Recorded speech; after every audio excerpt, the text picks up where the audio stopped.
But let's think about this last week, guys. Business wise, personal, any wins that you have that you want to share, anybody on the team that you want to shout out. Make sure you turn your volume down if you're on your laptop here. Those of you guys here, if you're on your laptop, you could just show your face. You don't have to have the volume on. They'll be able to hear you like through mine if you talk. We have to be on here on the computer. You don't have to though, but if you want to show your face so people. You got front row right here. Yeah, you don't have to. Let's kick it off though. Who raised their hand? Shri, talk to me. Shout out Steve and Jason. We had a small issue going on with the names. They jumped in and they pre-funded. It was great. At last, we were a little bit stressed out. 1-2 day delay because there were a lot of things planned on the buyer side. But yeah, Steve and Jason jumped in and got it done. Got it. So shout out to our team, Steve and Jason. Let's give it up for them. Mainly Steve. I know Jason's the backup, but what was your biggest takeaway with that one, Shri? We discussed on that. I think it was a little bit of a communication issue we had. So we thought we should have a better system on that because my clients were not putting the documents in. On the road that, like, why it's getting delayed because the close of escrow is already decided. We already moved. Yeah. We have to move. It's a second extension. Yeah. So we thought we should have a better communication. Even the client was a little bit delaying on things. Yeah. You'd be surprised. Remember, guys, especially when first-time buyers, they don't know how time-sensitive a lot of things are. And then they also have their daily life that they're dealing with, right? Work, kids, family, all that good stuff. But for us, we live off of deadlines, right? Especially when you're in a contract, there's deadlines, there's contingencies, there's close of escrow, money's on the line. And so sometimes they don't realize that, right? So it's how do we push them, without pushing them too hard, and how do we set the right expectations, right? So you're right, like the communication is important, right? So it's good that you pointed that out, guys. And just to add to that, I think it's important that you set that expectation in the beginning. Yep. Right. So the clients know the sense of urgency, and just again, the communication with the agent and the loan officer is definitely important. But from the experience I have is by setting that expectation with your buyer and with your real estate agent of how things are going to work and how that we need to hit these timelines. If not, they will delay. Yeah. Right? And those are the things that will cause that. Exactly. Right. It's okay to say, hey, Mr. Client, at times in the transaction, I may push you a little bit, right? Because I'm looking out for your best interest or because there's a deadline, right? And so I just want to let you know it's not personal. It's just I want to make sure that I put you in the right position so that you can ultimately have a smooth closing, right? I mean, I even go a step further, guys, and I say, hey, when I have the buyer's agent and the buyer on the call or the meeting, I let them know, hey, listen, if you delay, then you're gonna have to go to your buyer's agent and ask for an extension, right? So we don't want to do that. So let's go ahead and when we send out the email, the text, go ahead and upload those documents and let us know so that we can follow them. Yep, absolutely. Who else had their hand raised? John, talk to me. Shout out Melissa and Andrea. Let's go. I put in that close last Friday without their help. Yeah. Wow. Yeah. And let's also shout out John, guys. That was a record for fastest Zillow Flex closing, right? Got the lead Saturday and closed on Friday. So less than a week, right? Got in contract on Monday, right? Closed on Friday. Wow, right? 1.9 in Willow Glen. Let's go. All cash deal. So just awesome job, right? Team effort. Awesome job on John for the hustle, right? And ultimately, were the clients happy? Very happy, right? Awesome. Who else had their hand raised? Anybody else here? Jose, you had your hand raised. Talk to me, brother. Doing good. Friday, I went to go do 2 showings, and then got a third one. I got to reach back and just nurture, and hopefully we're doing good. The people that I went with on Friday, looking at condos in downtown San Jose, so hopefully things are looking good. That's awesome. Building some momentum there, bro. Let's give it up for Jose. Anybody else have anything to share? Positive focus, any wins? All right, let's keep it rolling, guys. So It's not a win yet, but submitted my first PRG offer, so let's go. That's a win. What do you mean that's not a win? Give yourself some credit, right? First offer since joining the team, going out, and you're waiting to hear back still? Are you waiting to hear back still? All right. All right. Well, good luck. Good luck. But it's a start, right? Good stuff. Good stuff. All right, guys, let's kind of go through some of our housekeeping stuff here. Let me go ahead. And actually, before we get into that, we have a guest today. Would like to introduce yourself. Give me the 10-second introduction on yourself. Totally new for this market, so let's see how it's going on. Awesome, awesome. We had a great conversation yesterday. You just got licensed recently, right? And then you also do notary as well? Yeah. Awesome. Well, welcome, welcome. Let's give it up, guys. All right. Let's kick it off into some of the housekeeping stuff, guys. Always just want to let you guys know where we're at as a team. 92 transactions closed and pending for the year for a little under 95 million. That makes up 82 closed. We got 10 that are pending, 3 listings that are active right now, and 6 listings that are coming soon. So definitely making some progress, guys, and continuing the push for the end of the year. Month to date, we got about 10 new deals that came into the pipeline, 8 pending deals, and 2 signed listings. So same message, guys. We just got to push, right? And that's what we're going to talk about today a little bit more. We'll go into some kind of tactical stuff for the end of the year. But I love the momentum. I love seeing people step up. We have some older faces, some newer faces, right? Just a lot of energy. And so we want to keep that going. Lately, the Slack channel has been going off too. I love seeing everybody participate in Slack and just cheering each other on. Because remember, guys, when we come together as a team, we feed off of each other, right? So it's important that, we're cheering each other on. It's important that we're participating in Slack. It's important that, we're here in the office, even if you can't come every day, but come by the office, right? Maybe block out a day where you're like, hey, I'm going to work from the office today, or I'm going to, make calls from the office. We still have a content room. I want to remind everybody that we still have a content room.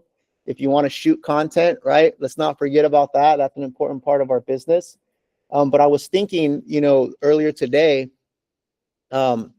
and something that I personally got to go back to is I used to do a lot of content here in the content room.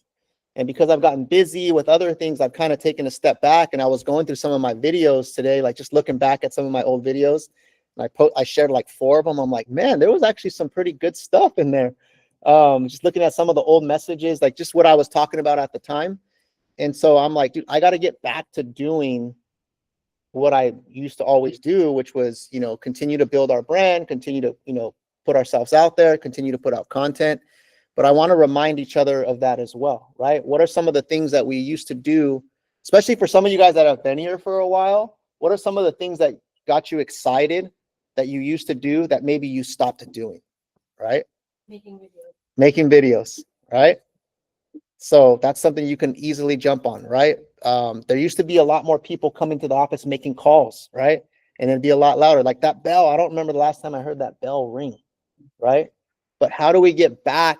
And I know you guys are setting appointments, but the bell's not ringing, right? There you go, ring it, Tyler. I did it in the morning. Right? You booked an appointment this morning? Yeah. All right, there we go, right? But how do we get back to that, guys, right, is one thing I want to just kind of put in your guys' mind, right? Because if we're going to finish the year off strong, sometimes we got to go back to basics, right? Back to the fundamentals, back to the things that we know work. And let's not shy away from some of those fundamentals as our lives get busier and our business gets busier, right? Because really at the end of the day, the basics is what works, right? Yeah, so let me put that in your guys' mind. Just think about that. But I'd love to see more people here in the office. And then I'm going to make a commitment to start being here in the office as well, a little bit more as well, right? It's easy to get complacent and, I'll just work from home, right? So that was on my mind today that I wanted to share. I think the other thing too, guys, is, because we're part of this team, this is an opportunity to collaborate with each other, right? So if you want to do content, you can do it. You can pick an individual. I know Amaya does some great content, and just say, hey, let's team up and do this. Or if you're going to be making calls, right, you can kind of coordinate that. Or if you want to do a training, you want to practice your buyer script, your seller script. This is an opportunity to go ahead and just come together as a team, or create your own little group so you guys can work on that together. Yeah, exactly. You're only gonna get what you put in, right? Like there's a lot of resources, right? I'd love to see everybody use the resources more, is what I'm trying to say, right? Because otherwise it's just there and it's not being used, right? If the private rooms are empty, it's like, well, then what do we got private rooms for, right? If nobody's using them, right? So things to think about, guys. Okay, let's look at the inventory situation. Now, this is Santa Clara County, guys, so you guys can definitely pull reports for anything else. I always just like to see where we're at. SFRs this week, we got 1,015. If we look about, what is this, 412, a few months back, we're at 1314, right? So several months ago, there was about 1,300 homes for sale, single families, and today there was 1,015. So the inventory has gone down, right? Especially as we start getting into holiday season and stuff like that, you're probably going to see that go down even more. Condos, townhouses was at 900, about 12 weeks ago, and now we're at 783. So it's gone down a little bit as well, but probably not as much as the single families and townhouses. What I like seeing here, though, is that the number of pending homes, we're at 650 several months ago. We're at 603. It's gone down a little bit, but I feel like that number is held up a little bit. People are still buying. And then if we look at condos and townhouses, we were at 282. It probably peaked around 319, and now we're at 279. So give or take, it hasn't changed dramatically, right? But the inventory situation is what starts to go down. And then sold in the last 30 days. So we had 708 that sold single families and 272 in the last 30 days for townhouses and condos, right? So what would be the message that we can take from this? If someone says, hey, Enrique, how's the market? Or hey, Shri, or hey, Patrick, how's the market today? And you were to look at this inventory, what can you tell them? Just in really simple terms. I say market is amazing. It's a good time to jump in. Let's go right off. Okay. Is there inventory? Is there not inventory? But not much competition. Okay. There you go. All right. So not crazy amounts of inventory, but there's not as much competition right now. Right.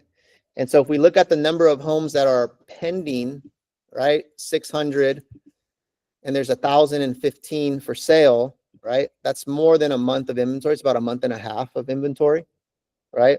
Whereas a few months back, there was more than 2 months of inventory, right? So it's still semi-competitive, right? It just depends what neighborhood you're in. What would be another observation that you guys can make from this data here? If someone said, how's the market? John, how's the market? In your own words. I mean, inventory's down a little bit, but we're going into the holidays where a lot of people stop looking, so there's a much better chance for us to get something. There you go. Be as competitive. There you go. Right. So those are the messages, right? Like this is all stats and numbers and could be complex, right? But you got to take that information and make it easy for someone to digest. What I like to add to that during this time is that, hey, listen, guys, if you don't have an issue moving during the holiday, during the winter season, it's a great opportunity because there's less competition, right? And the people that have their houses on the market right now, they're motivated to sell. Why are they motivated to sell? Because if they weren't, they wouldn't be having it on during Thanksgiving and Christmas. All right. So if you're a buyer right now, it's a great opportunity to go out there, less competition. Yeah, it's a little colder when you're looking at property. There may be a little less inventory, but there's less competition and you have motivated sellers. Yep. So that's talking to buyers, right? What if you were talking to a seller? Hey, Blanca, is it a good time to sell? How's the market? Market's still looking pretty steady in your area. I had this conversation actually with a client yesterday. It's looking pretty steady in the area. There's some key factors that we could review about pricing, condition, and location. As long as we nail that, it's still a great time, and we still have some aggressive buyers looking to get into their home by the end of the year. God, I love that. That's good. All right. That's awesome, right? But I love how she said that confidently, right? It was confidence, right? Because remember, if someone asks you how's the market and you're like, yeah, buy, right? right? Some, say it in your own words, obviously, but you need to have that confidence, right? Because that confidence is going to translate and they're going to be like, oh, okay, well then, yeah, let's meet. Let's talk. Let's do this or do that. Right. And so the more that you understand this stuff and the more that you understand just how to have these casual conversations, the more that you're going to become more confident. Right. And that's going to translate. Remember, they're going to do business with you if they believe that you believe what you're saying. Right. But if you don't believe what you're saying, it's not going to come off confident. Right. And then that's going to translate to them and they're going to be like, oh, maybe this is not the person. Nobody wants to buy or sell with an agent that is not confident. Yeah. Right? So you got to build that confidence, and building that confidence goes back to, I think, one of Enrique's points of by leveraging the team, being in the trainings and practicing this dialogue and this talk track. Yeah, absolutely. So I don't want to make it just like, hey, I'm spitting out stats and then you guys are, yeah, okay, cool. I want to teach you guys like, oh, how do I use these stats in a relevant conversation, right? Because it's great if you know the stats, but if you don't know how to go communicate this, then I think you're missing a huge opportunity there. Would you guys agree? Okay. Let's see. Let's go into mortgages. How are we doing on mortgages? What's new with loans? Steve, Jason, You guys, Steve. where are we at? Have rates improving. So as you can see, the 10-year, and I'll keep it generic. The market is continuing to get better as more things keep happening. Amazon just announced they laid off almost 30,000 corporate employees. Shit. That's bad, right? That's really bad. But that's actually good for us, unfortunately. On the rate So, side. on the rate side. So with getting information like that, that's going to improve our rates. That's going to help more clients qualify for more property and a lot of other things with it. So Yeah. with that being in mind, go out there, let the clients know if they've already gotten pre-approved, reevaluate the pre-approval to see how much more they can afford to buy now with the new rates that are coming out. And also, see what we can do to help them get qualified if they haven't done it. So Yeah. people that are on the fence that have been waiting for rates to come down, better push on, because if you don't, prices are going to start going up. Yeah, absolutely. Yeah, no, I mean, again, just to kind of reinforce what Steve said, when I look at the rates, either your buyer has more purchasing power, meaning they can buy for a higher dollar amount, or the purchasing dollar amount they were looking at before, their monthly payment is now lower. Right, so those are the two indicators when the rates come down. You have more purchasing power, or if they're at $1 million before, then that monthly payment is a little lower. I mean, with the whole announcement of Amazon laying 30,000 people off, I mean, that's crazy. They said 14,000, but I just got another report that said 30. Okay, so I'm thinking in my mind, right? Like, how do I use that information to go ahead and, see where the opportunity is at for buyers, right? And so I would just record like some sort of piece of content. Hey guys, if you haven't seen the news, Amazon is laying off 30,000 people, right? But what does that mean for the real estate industry, right? What we're seeing is that when things like that happen, it actually makes the rates, right? The mortgage rates go down, right? Because unemployment goes up, right? So then the rates start coming down, which means for those of you guys that don't work for Amazon, right? And you're looking to take advantage of this, this may be a hot opportunity for you to lock into a lower interest rate if you're in the market to buy or maybe even refinance. Of course, we wish, we're going to send good vibes to the people at Amazon that they're going to go find another job right away. These things happen, right? But there's an opportunity for you. If you want to see where you're at, where you stand, reach out to me and we can get you set up with one of our loan officers. That's the content I would make, right? My guys, remember, I said this other times in other meetings. Our rates do not focus on what the Fed do. Yeah. Focus on the market itself. So job loss, consumer pricing, consumer spending, all this plays a huge part in our rates. Mm-hmm. And that's what helps bring our rates down when things start to have a problem. Yeah. Unfortunately, that's The good and the bad, right? Yeah.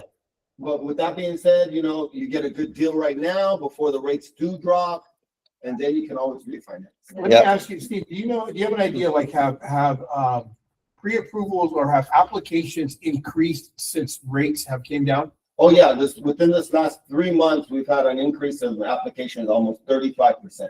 Right. That means there's more buyers coming in. Yeah. So that's more competition. And the reason why I asked Steve that, guys, is because we have a database, right, of 40,000 people in here. These are the people that, now that we need to let them know that rates have came down. We need to let them know what's happening, because this is the time they may want to get pre-approved. A lot of times clients say, hey, I want to wait to buy. What's one of the reasons they say that? They want to wait to buy. Why? Rates. Rates, Well, this is the time we prices. inform them, and we know this immediately, right? So we need to go ahead and contact our clients and let them know what's going on. Yeah. And this plays a big part with what Enrique just said. There's less properties on the market. Yeah. So as less properties on the market, more buyers coming in. Lower It's rates. 101. Yeah. It's 101. What's gonna happen, Demand, guys? prices go up. The competition, right? You're gonna freaking have to overbid, and it's just gonna increase. We can never save you as a lender what you could save on a property on a market when it's less buyers. But as soon as more buyers come in, you're overbidding 50, 60, 100,000. A rate will never save you that much money. Yeah. You don't get that back, right? Because once you lock into that price, you're locked into the price. You can't make your price go down, right? But you can make your rate go down later, right? Yeah. Good stuff, guys. Okay. So think about that, guys. Think about, what message am I going to take from this? How am I going to apply this out to my messaging, right? Who am I going to contact? Who are those people that, hey, I remember talking to these clients and like they were putting things on hold until rates went down. This is now where I got to call them, right? Because I got to let them know what's happening with the job market and all that stuff and how they can take advantage of that, right? That's what I would be doing. That's the action step. And the other thing you guys can do too is call your past clients that bought in the last year. Yep. Let them know that they have an opportunity to refinance, and then ask them, do they have anyone else that's interested in buying? Just Yep. another way to keep in contact. Yeah, just giving them information, right? Giving them information, then you can ask. Yeah. Yeah. Why not, right? Because if they bought a year ago when the rates were in the 7s or something, right? They can probably refinance and benefit. And imagine you're their agent, but you're calling them saying, hey, you could probably save some money if you refinance, right? That's What is the lead at? The rate at, you're probably low 6, high 5s right now. yeah. I posted it in Slack yesterday. I ran a few scenarios. You're looking 5.875, 5.125 on an FHA. Every scenario is different too. Yeah, And you still have the 2-1 buy downs that can go with it. yeah, 3.875. Yeah, so you can get rates in the 3s right now. We're getting one right We're now. really Really able to work it. for 3.125. Yeah. 2-1 buy down. Yeah. 3.125. So remember, guys, that's still the play. That's still the play that works in today's market, right? Is the 2-1 buy downs and stuff like that, right? A lot of times we think, oh, I got to come up with some new play. Like, no, that play is still working right now, right? You just got to keep running that play until it stops working, right? Yeah, you guys will have at least another, I want to say, a year and a half to a year of that play. Yeah. And then once the rates get to a certain point, that's when everything's going to go back to a different opportunity. So imagine where you can apply this. It could be on your social media content. It could be when you're just talking to people, one-on-one, right? When you're doing an open house, right? Are you guys talking about the 2-1 buy downs at an open house, right? Are you mentioning that? Is it on your marketing sheet? Is it on your flyer, right? Are you co-branding a flyer with the loan officer saying, hey guys, how do you get a rate in the 3s right now? Let's talk. Like, these are all opportunities to get those hand raisers and people to start engaging with you, right? And so it's, yeah, take this info and then go put it out there, right? Put it out there and it'll create business for you. I promise you. All right, let's move on, guys. So a couple things I wanted to go over for this week's discussion. ISA protocol. So just reminding people, those of you guys that have been getting leads from our ISAs, I do want to remind everybody that we're going to be inspecting those as well. So every time you get the ISA sets an appointment, they put a tag on that lead saying ISA set appointment. And then we have a smart list where we can see all of those appointments that were set. And so Jason's going to be monitoring those, kind of just making sure that, number one, you guys are calling those leads, right? We do realize, like anything, right? Sometimes they'll set appointments, maybe people don't show up, right? And so, but that person did express interest in doing something. So it's important that you guys continue to follow up with that lead. Call, let's say you were supposed to meet them today at 1 o'clock. You called them, they didn't answer. What should we do after that? Call again. No, I'm not asking you. I'm No, asking no, them. yeah. This is the quiz for them. This is the quiz for them. I know you know the answer. So what do we do after that? We call again, right? And then we wait like a couple minutes and then we call again, right? So I'm calling at least 3 times. Like if someone booked an appointment with me and it was scheduled for 1 and they said, yes, I want to meet at 1 o'clock. I'm calling 3 times at least, right? And I'm texting them and I'm leaving a voicemail and I'm All through where? through Follow-Up Boss. And I'm texting them again 10 minutes later. Hey, let me know if you still want to meet or should we reschedule, right? Like I'm bugging the crap out of them, right? Because that person, like we did all this work for the ISAs to book the appointment. If we just call once and then like, oh, they didn't show up, guys, I'm moving on with my day. Like we're not trying enough, right? So I just want to reiterate, if you're not doing that, that needs to be, added to your routine. Yes. That's how I lost one of my clients because I had a meeting, appointment set with the lender. We Mhm. were gonna talk and she didn't show up. And then if I would have continued following up with her, I would have maybe got to meet her in person and everything. Because next time it took like 2 or 3 days. When I called her, then she said, "Oh, I already found somebody." And I met with them in person and I signed a contract and we're already looking at home. Yeah. We approved like $2 million something, and oh my God, that hurt a lot. Yeah. And like, oh, now I know, and Yeah, I'm happy Enrique brought I that. didn't, Yeah. I didn't even know what else to say. Mm-hmm. I'm happy Enrique brought that up, guys, because, right now, we just rolled this out. I think it's been like 4 or 5 weeks. And we have I think close over 50 opportunities from the ISAs. I really want to emphasize that all the work has to be done through Follow-Up, right? It's, we have people that are claiming leads, which is awesome. The ISAs are doing their job. But the ISAs are excited, guys. They're excited to see the process. They are excited to see the progress of these opportunities. So the only way they can see it is if you're doing the work through a Follow-Up box. Yeah. So I really want to emphasize that, guys, because you guys already see me ping you guys, reaching out to you guys, finding out what's going on. So please make sure you're putting notes. And like Enrique says, if they do not show up, obviously we're doing that protocol, the triple tap, the text, the email, but then also ping the ISA. Hey, Abby, it's Abby. Yeah. Hey, Abby, you know what? Client didn't show. Can you please follow up? Right? Let Abby know, because again, Abby does audits on the leads and she's more than willing to jump in there, try to get that client on the call. Yeah, that's good that you brought that up, right? So if they book it, and let's say you did the triple tap, you called, you texted, you emailed, you sent the pigeon, everything, right? They still didn't answer, then ping the ISA and they can try to rebook that appointment for you. We're not going to pull that lead from you. It's still going to be assigned to you, but they'll help follow up and rebook the appointment for a different time, right? So utilize them, right? Let me add one more thing. The other thing too, guys, remember, this is something new that we're rolling out. So your guys' feedback is crucial. The way we train the ISAs, we're relying on you guys. So the notes you put in there, let's say you met with a client and they weren't really qualified or they really weren't motivated, whatever the reason is, if you put that in there, Enrique meets with the ISAs and he will train them to go ahead and start getting more qualified leads for you guys. So again, everything needs to be in Follow-Up so that we can go in and relay that information, do the training properly for the ISA so we can get you higher quality opportunities.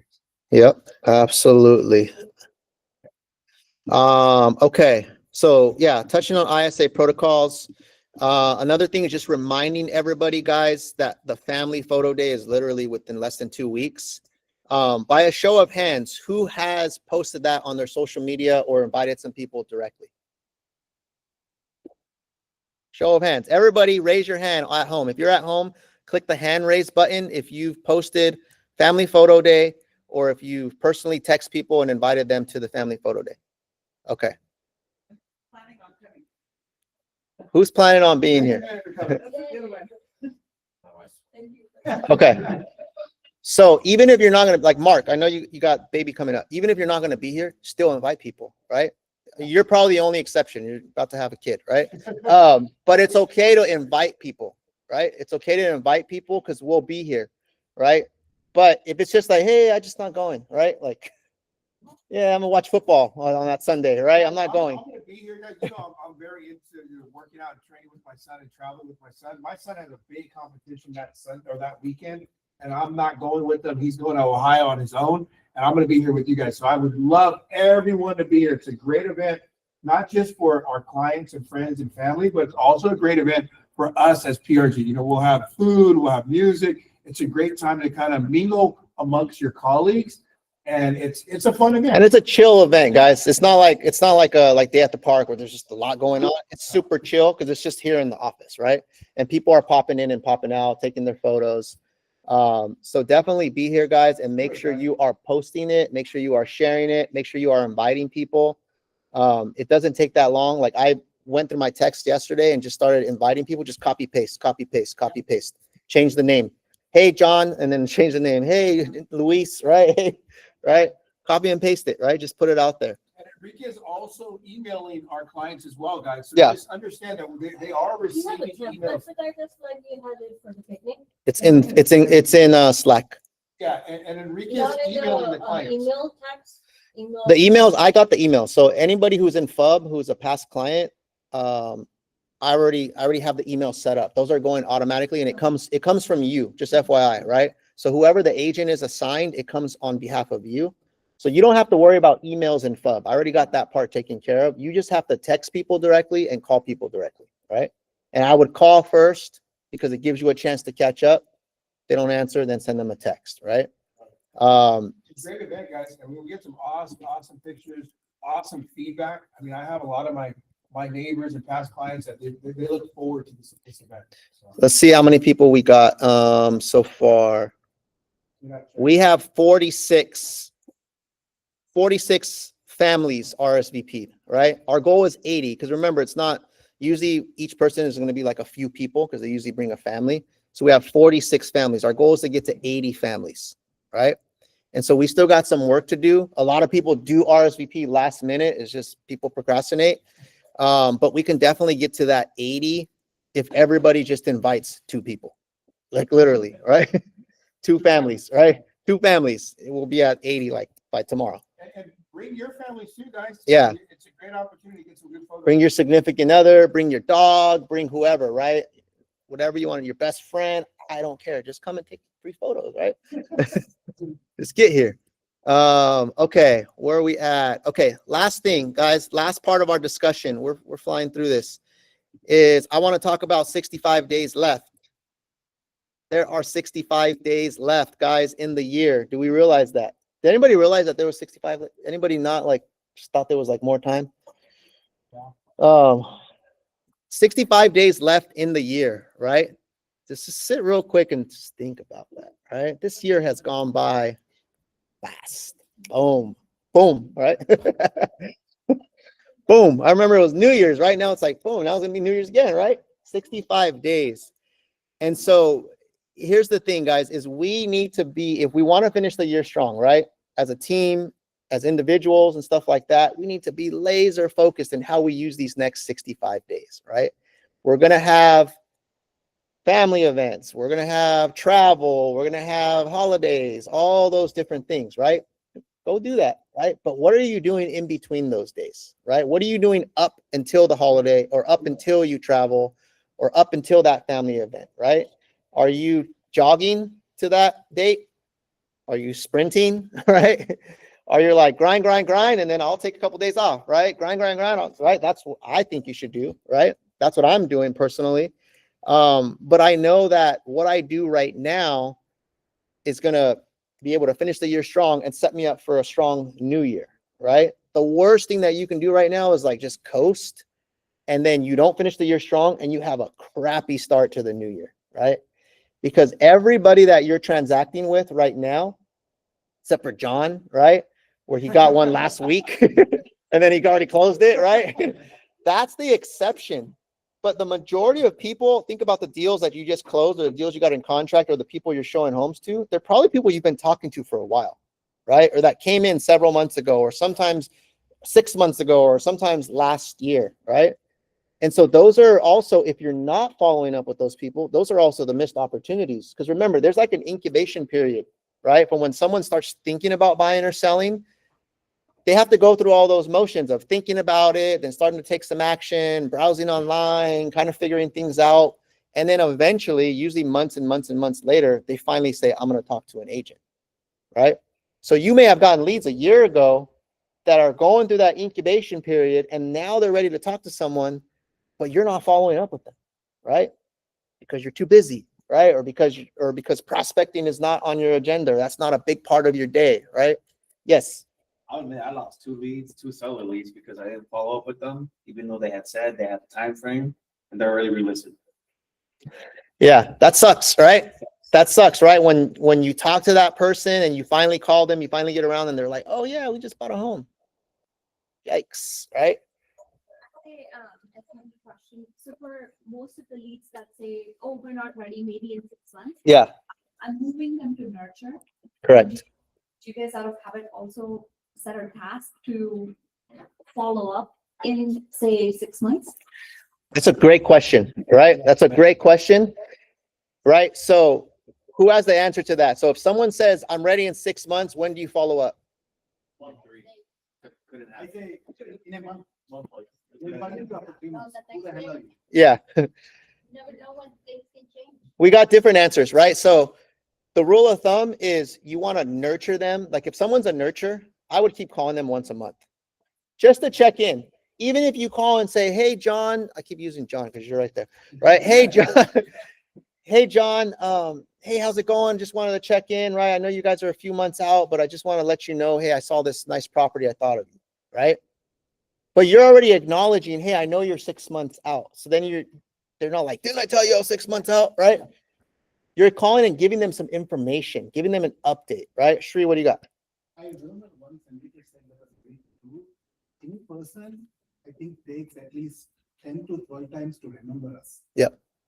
That's true, actually. It takes 10 to 12 times to remember. 10 to 12 interactions, calls, text, emails, in person.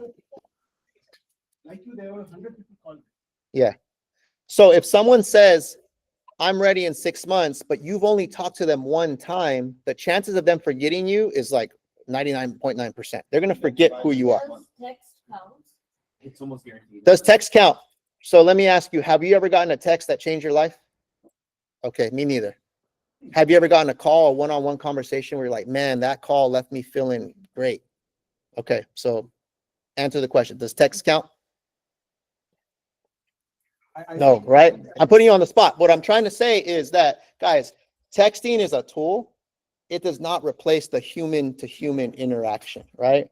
So you need to talk to people. You need to laugh with them. You need to exchange ideas, feelings, all those different things for those juices, those relationship juices to flow for you to establish a connection with someone, right? Text could be like, hey, do you have time to chat today? And then I call them, right? It's a tool to set up a call, but don't let text replace that human to human, right? You got something? Yeah, go ahead. Another quick follow-up question.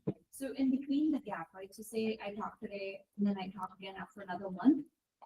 Is Viloper doing anything in the meanwhile? Like, Okay, let's dive into that. So John Key's question was, if someone says, hey, I'm ready in 6 months, pretty much what do I do, right? I would put them as a nurture, because when you put them as a nurture in Follow-Up Boss, it triggers the automated follow-ups, right? It'll trigger emails to go out on your behalf. It'll trigger the AI texting to go out on your behalf, which is kind of like insurance, right? Like it fills in some of those gaps. And then what you're going to do is you're going to be the one making the calls in between, right? The monthly calls. Because then when you call them and then they've gotten an email from you, right? Like Shri said, it takes 10 to 12 interactions for them to remember you, right? So you make the calls, let the system do the texting and the emailing for you. Yeah, and I think to add to that is that's why it's important to have that LP Mama script down, right? It's important when you're contacting them, you have value to give them, right? So for that LP Mama, that gives you that value when you're going to talk about a neighborhood or talk about inventory in that area that they're looking for. Yeah. Right? Or if there's a new property that kind of checks all those boxes, that's a kind of conversation you want to give them, right? Not just, I don't want to say just checking in. It's more like what kind of value can you give them? Yeah. A valuable conversation. So you're saying value, right? So now what are items of value, right? What are items of value when calling to check in with someone? Market update. What else? There's just give me at least 5. Personal, that's like when you spoke last time when they're saying they're going for a holiday or something, just check first. How's the holiday? There you go. Personal, follow up. Hey, last time you said you're going on a vacation. How'd the vacation go, right? How was Sweden? Right? Whatever, right? What else? Listing that like fits their criteria. A new listing that you saw that might fit their criteria. a recent sold information, right? That's personal to them. Hey, I'm not sure if you saw down the street from your house. Let's say it's a seller. That one on 123 Main Street sold for this much, right? I talked to the agent. They got 6 offers. Just wanted to let you know what's going on, right? Keep you informed. And then once you're ready, we can set a time to meet. One of the questions I like to ask when they tell me 6 months, I say, okay, Junkie, totally understand, you know, you're looking to buy in 6 months. Is there anything that gets you to participate in the market sooner? Is there anything that can happen to get you to participate in the market sooner? Yeah. Because you're gonna want to notate that. And when that event or that situation happens, then you can follow up in this. Brendan, what do you got? Interest rate, economic update.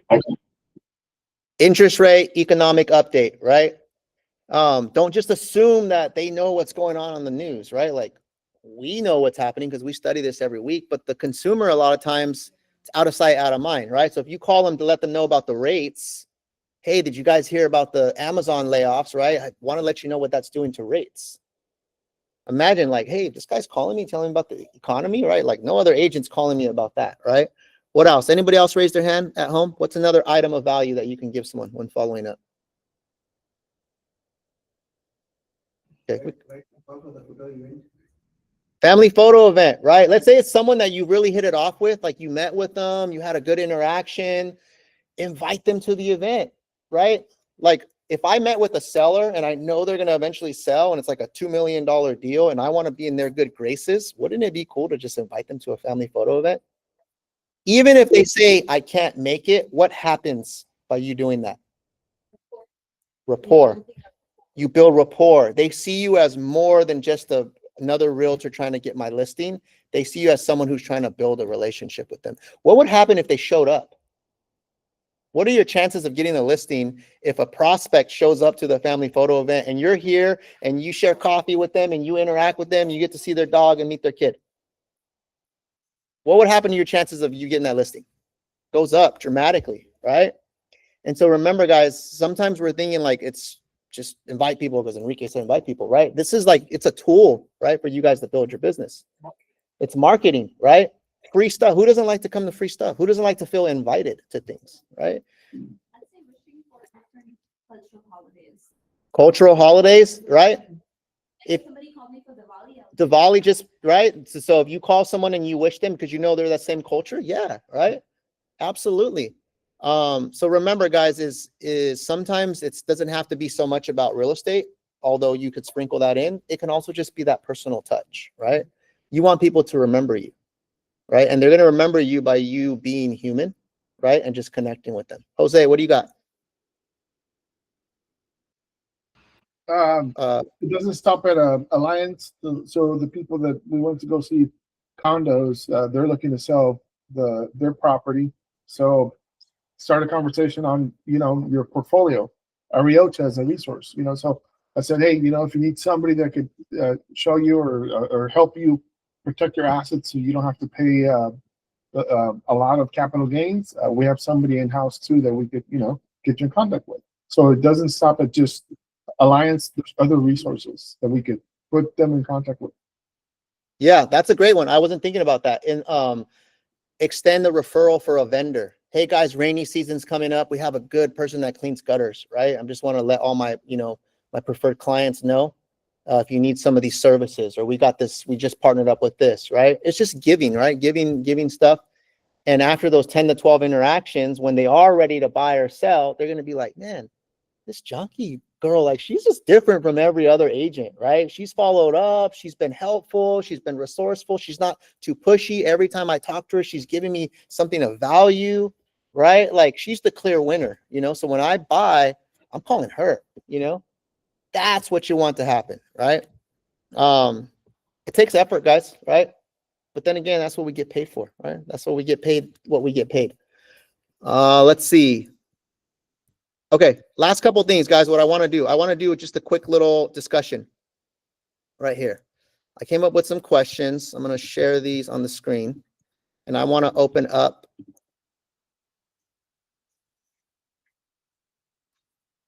Let's actually do this because I want to make sure that everybody participates. So if you have something to write with, there are going to be 3 questions. It could be in your notes on your phone. It could be on your laptop. It could just on a piece of paper, anything that you have to write with, right? And so first question, guys, as we think about the 65 days left in the year and how we're going to capitalize on that. First question, if you had to get one more deal in contract in the next 14 days, what would you do today to make it happen? What would you do today? What immediately comes to your mind? If I was like, Blanca, I'm going to pull the trigger if you don't get a deal in contract in 14 days. What would you start thinking? What would you start doing? Write that down, right? You don't have to answer. We'll do a little discussion at the end, but I want you guys, I'm going to spend a minute or two, just you guys writing that down. If you had to get a deal under contract in the next 14 days, what action would you take today to make it happen?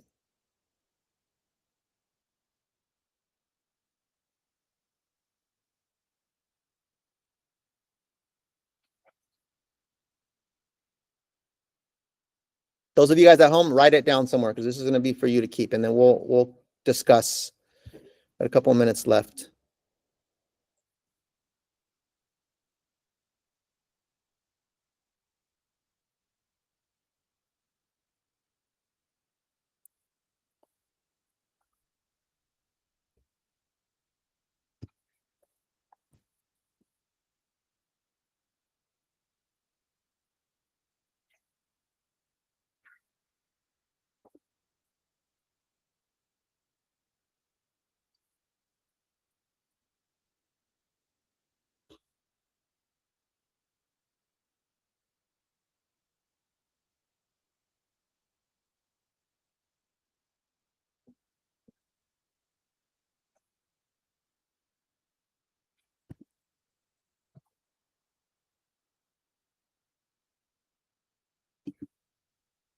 All right, we're going to move on to number 2. What's one habit or routine you need to lock in now to finish Q4 strong and start January with a pipeline? What's one habit or routine you need to lock in right now in order to finish the year strong and start the year with a nice, healthy pipeline?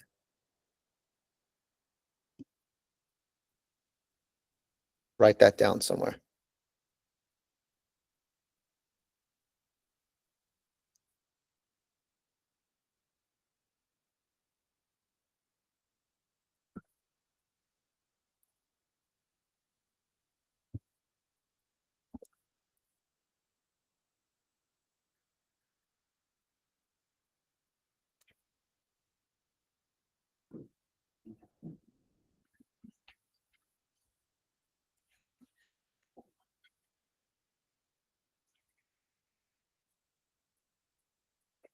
I'm going to add one little thing to that question. It could also a skill. What's one skill, right, that you need to lock in ASAP? Write that down as well for number 2.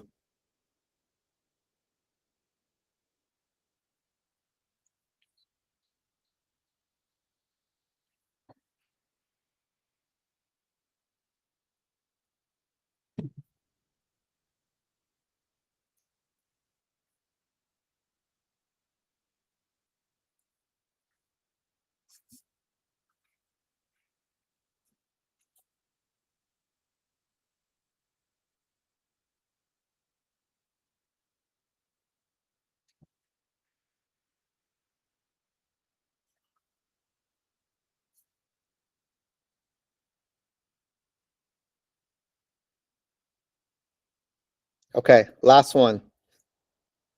Looking back at this year, what's one thing you regret not doing sooner? And how can you course correct in the next 65 days? What's one thing in your business, we'll say in your business, right, that you regret not doing sooner? And how can you course correct in the next 65 days of the year?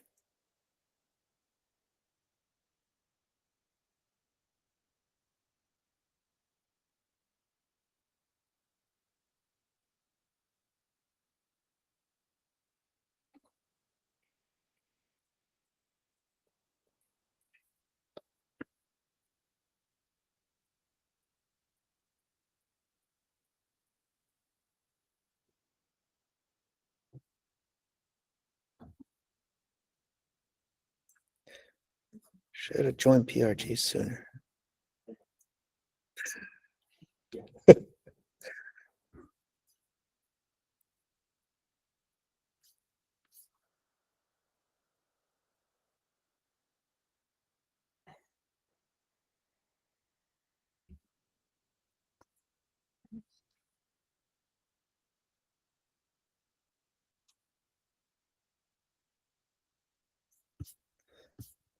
All right, guys, we're gonna do a little sharing now.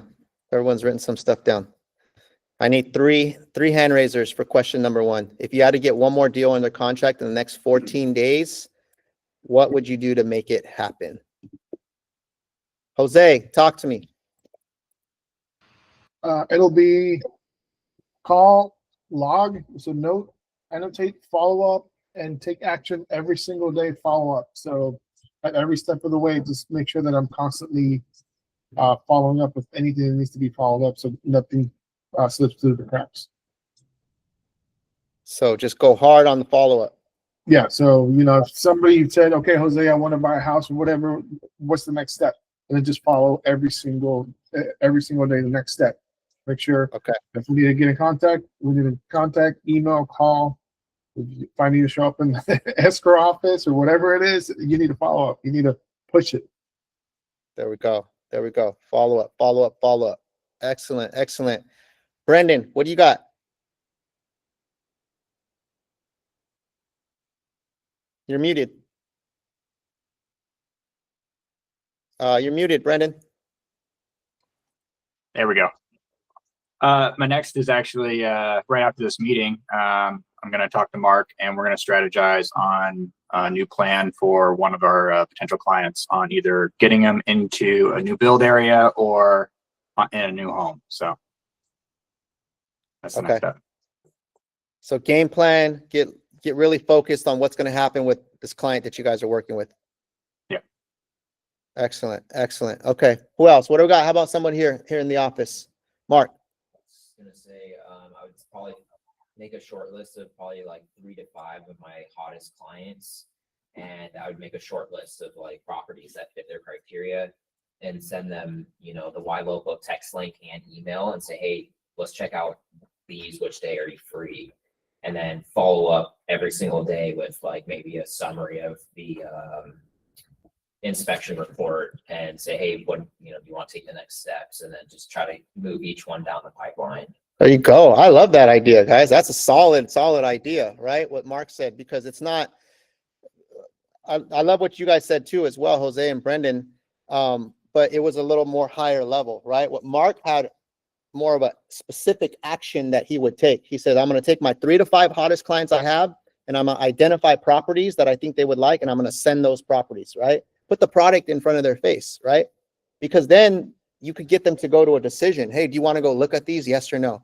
And going to see homes, that's the next step to try to get someone to move forward with purchasing, right? And so I love that, guys. It's yeah, we got to follow up. Yeah, we got to do all that stuff. But I would challenge you guys to get more specific, just like Mark did, on an action that you can take, right? Maybe who are you going to follow up with, right? Out of all the leads you have, right? How are you going to determine who's the best person to follow up with, right? Good stuff. Good stuff. Okay. Question number 2. Before I move on, guys, so that question number 1 was really, no, that's fine. That question number 1 was really to shift your guys' focus to immediate action, right? That's why I said in the next 14 days, if you had to get someone in contract, I want you guys thinking immediate action, right? Not like long-term, right? Immediate action to help you connect with the high priority leads, the forgotten opportunities, or follow-ups that you've neglected, right? That's why that thought process works. All right, let's get 3 hand raisers. What's one habit or routine you need to lock in now to finish Q4 strong and start January with a pipeline? Richa, talk to me. Yeah, I need to make the 3 month, 6 month, 9 month of the leads in my pipeline.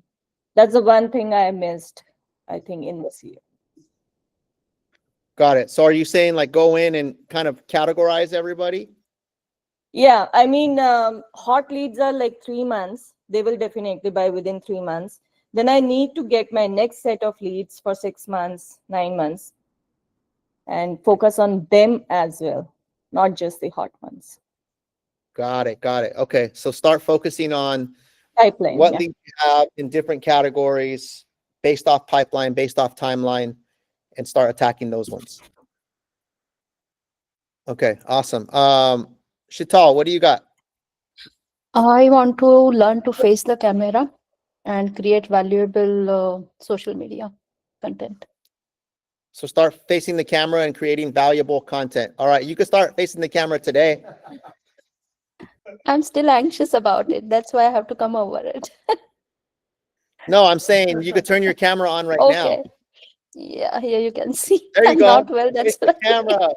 Face the camera, right? Let's go.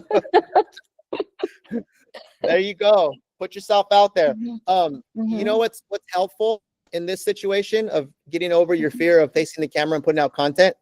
Is just watch my first video that I ever did. That's helpful, Yep. right? It was I've been horrible. following you. Right? Watch, go back early on. I'll send it, I'll put it in Slack again because I think it shows kind of where I came from, right? But it's night and day from where it is now, right? But the only way to get good at content is how? Just do it and mess up Do a it. bunch of times. That's it. Yeah. Just like making calls, right? That's how you get better. The more you do it, the more comfortable you become. I love that, right? But that would be a great thing to focus on in this next quarter. If you just start putting out content, by the end of the quarter, 65 days, people will now start to recognize that, oh yeah, she's in real estate. And that will become the normal thing that people associate, right? If nobody knows you're in real estate, then how do you want them to think of you when it's time to buy or sell, right? So my challenge to all you guys who haven't put themselves out there yet is we need to see you. People need to know you're in the business, right? So that when they do want to buy or sell, they can go to you. Great. Chris, what's up, brother? My habit that I want to get into action is handling my daily calls. I need to really start getting my daily calls in every day. What do you think it's going to take for you to do that? I just need to sit down and really focus on it. I need to, I don't know, throw my phone away, lock myself in my room, and just like hash it out. Okay. I'm going to pick on you a little bit, right? So where are you at right now? For calls this week, actually, I just No, had where are one. you at? No, where are you physically at right now? Oh, in my room right now. You're in your room. How many calls did you make today? I just got off of a really good call. So today, one. But it was an appointment that I already had set up. Okay. So here's my challenge to you is you got to get up and get dressed to come to work, bro. You got to get up and get dressed to come to work and come to the office. I used to see you more in the office when you first joined us. Now I haven't seen you lately, right? If this is really what you want to do and you want to make calls, put yourself in an environment, right? Make a commitment. Like I'm going to show up to the office 3 times a week and I'm going to go lock myself in a room, or I'm going to be in front of everybody, right? Public accountability, right? Because at home, there's no one to tell you, like, did you make calls or not, right? So first step is you're putting yourself out there, which is great. But now that I know you want to make calls, if I see you in the office, I'm going to be like, Chris, did you make calls? Chris, did you make calls? Chris, how many calls you got today? And what's going to happen naturally through that accountability? I'm going to make more calls. You're going to make more calls. Right? So there you go, man. Like, I know I know you live a little further, right? But where do you live again? I just moved to Hollister. Hollister. How long does it take to get here? With no traffic, I'm going to say maybe close to an hour. Okay. 45 minutes. 45 minutes an hour. Okay. Luis, how long does it take for you to get here? And where do you live? Okay. Luis lives in San Mateo. He's right here. I'm pointing at him. And he's here pretty much every day. And it takes him 45 minutes to get here every morning. What time are you here, Luis? I'm trying to get here at 8:30 before 9. He tries to get here by 8:30 before 9. I'm trying to start down at 9. Okay. So is there any difference between Chris and Luis? Luis is making the call. Luis is making it happen. He's just showing up, right? Now, what Luis, I got to make sure he's making calls when he has the door closed. That's the challenge with Luis, right? Because I know he's here, but I don't hear him, right? So we'll talk about that later. But the whole point is he's showing up, right? He's showing up. So, and I'm talking to you, Chris, but I'm really speaking to everybody, right? All of us. It's a lot easier to just stay at home, guys, and do what's more comfortable, right? But comfort doesn't allow you to grow at the end of the day. So if you want to grow, you got to get out of your comfort zone, right? Even if that means you got to go to sleep a little earlier, you got to wake up a little earlier, you got to drink some coffee, whatever you got to do, you got to do it, guys. Otherwise, like the the paycheck, the 1099 at the end of the year is going to show, you know, the choices that you made, basically. And Chris, you're a smart dude, bro. Like I totally believe in your ability. That's what I was gonna kind of, on a positive note, Chris, I've trained with you, and it's not a skill thing, right? And this goes with a lot of people that are within our organization, within our team. I don't feel that it's a skill thing. It's more what we call a will, right? And so I think it's just doing the actual work. Yeah. The skills that we do, the trainings, we have this every Tuesday, we have Thursday, we have the agent lodge, we have all this stuff, right, guys?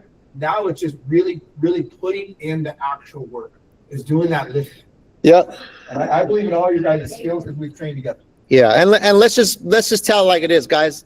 Our business is a hard business, right? Like, there's no sugarcoating it. We're in a tough business, but this is what you signed up for, right? You signed up for a sales business that requires you to make calls, talk to people, meet with people, do it when you don't feel like it. That's what we signed up for, right? So if you're gonna play in this arena, guys, you guys got to get uncomfortable, right?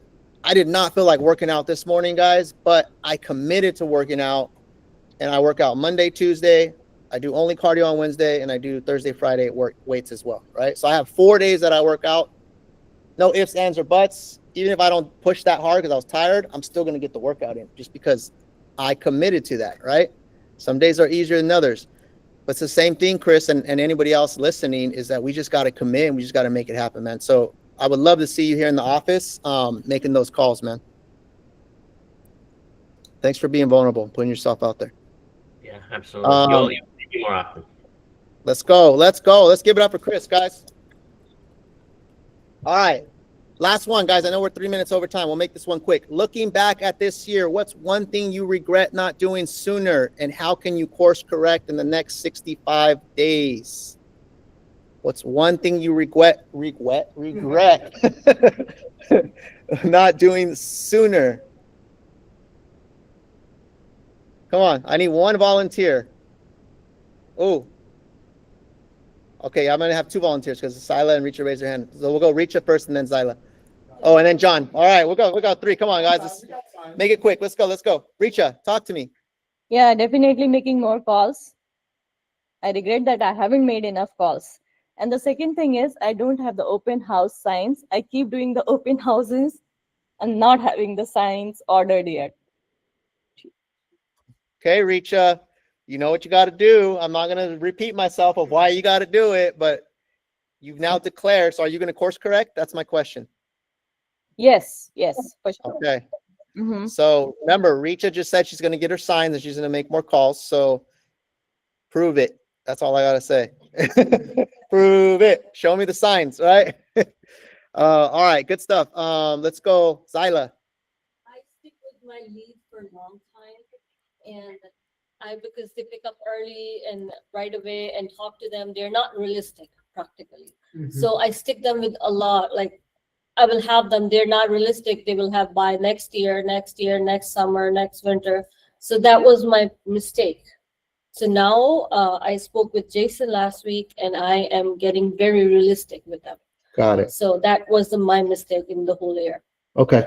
So So it sounds like getting better at qualifying people, knowing when to move on and when to kind of Yeah. stick around, right? not getting emotionally attached. Yeah. Yeah, that's a good observation, right? Because if you want to do a lot of business, you got to understand where's the opportunities and maybe where are you wasting your time, right? And it's okay to ask those tough questions, right? That's the other thing too, is part of being a good agent is being able to ask the tough questions. Hey, Mr. Buyer, on a scale of 1 to 10, how much do you really want to be in a home in the next, 2 to 3 months? I would say the rates are bad. I will have to pay tax.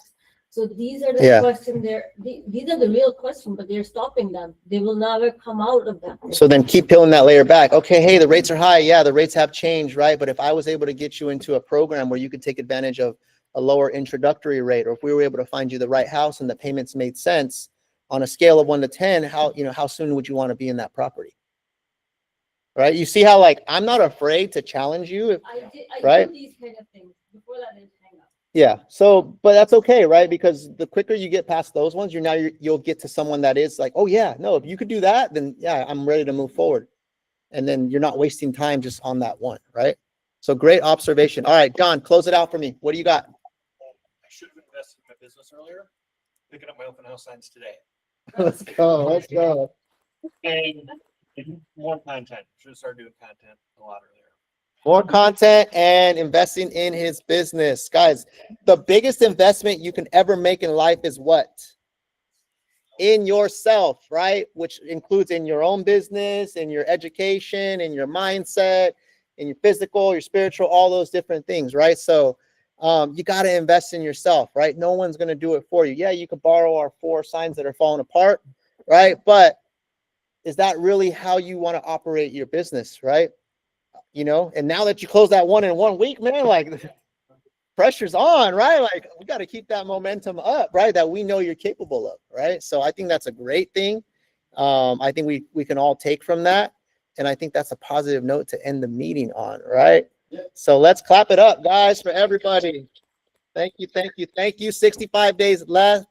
Thank you guys for putting yourself out there. Those of you guys that shared and are willing to be vulnerable in front of everybody. But, you know, that's part of growing, right? And so all I got to say is prove it, guys. Everything you guys told me today that you're going to do, show us, and announce it, guys. Like, hey, guys, I made a commitment last week. Chris, I would love to see you say, I made a commitment last week to do this. I showed up this many times, right? Because then we can root for you and we can cheer you on, right? And that's going to help keep that morale up and keep you pushing. So whatever you guys declared, put that out there, guys, into Slack. Share that with people so that we can be behind you and support you, all right? All right, guys, that's all we got today. We will see you soon. Let me know if you need anything. Can we do a 30-day social media challenge again? Yeah, we could do it again. Of course. We got to tally up who's still in that contest, but we'll do that later. I gotta take some time to kind of tally up and see who's participating and how many they did. But I said whoever's the top, I forgot what I said. I'm gonna take them to either lunch or dinner. Right? So we're gonna have to see how many posts you guys did. $100 in a coffee. I did something. All right, I gotta pay up, guys. We'll see you later.